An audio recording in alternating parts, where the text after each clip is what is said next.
ফ্রান্সের বিরুদ্ধে শাস্তিমূলক ব্যবস্থার দাবিতে সংবাদ সম্মেলন।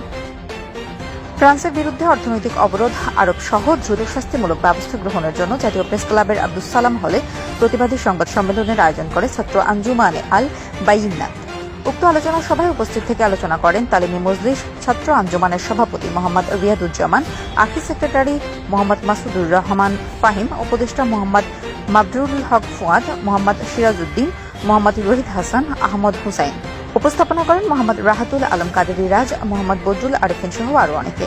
এ সময় বক্তারা বলেন, নূরে মুজাসসাম হাবিবুল্লাহ হুজুর পাক সাল্লাল্লাহু আলাইহি ওয়াসাল্লাম ওনার মোবারক শানে মানহানিকর যে কোনো বিষয় প্রচার, প্রকাশ ও প্রদানকারীর মৃত্যুদণ্ডের শাস্তি জারির পাশাপাশি ফরাসি প্রেসিডেন্টের চরম ধৃষ্টতা ও অমার্জনীয় অপরাধের দায়ে ফ্রান্সের সাথে সমস্ত প্রকার কূটনৈতিক সম্পর্ক ছিন্ন, সরকারি বেসরকারিভাবে ফ্রান্সের সকল পণ্য বয়কট, ফ্রান্সের অপরাধকে সমর্থনকারীদের সাথে সমস্ত প্রকার কূটনৈতিক ব্যবসায় অর্থনৈতিক সম্পর্ক ছিন্ন করা সহ ওআইসির মাধ্যমে ফ্রান্সের বিরুদ্ধে অর্থনৈতিক অবরোধ আরোপ সহ দ্রুত শাস্তিমূলক ব্যবস্থা গ্রহণের আহ্বান জানিয়েছে ছাত্র আঞ্জুমানে আল বাইনাত। বাংলাদেশ মহান সম্মানিত নবী ও রাসূল সাল্লাল্লাহু আলাইহি ওয়াসাল্লাম ওনার মোবারক শান বিরোধী ব্যঙ্গচিত্র ও কার্টুন সহ প্রত্যক্ষ ও পরোক্ষ সর্বপ্রকার কার্যক্রম বন্ধ করার আহ্বান করেন।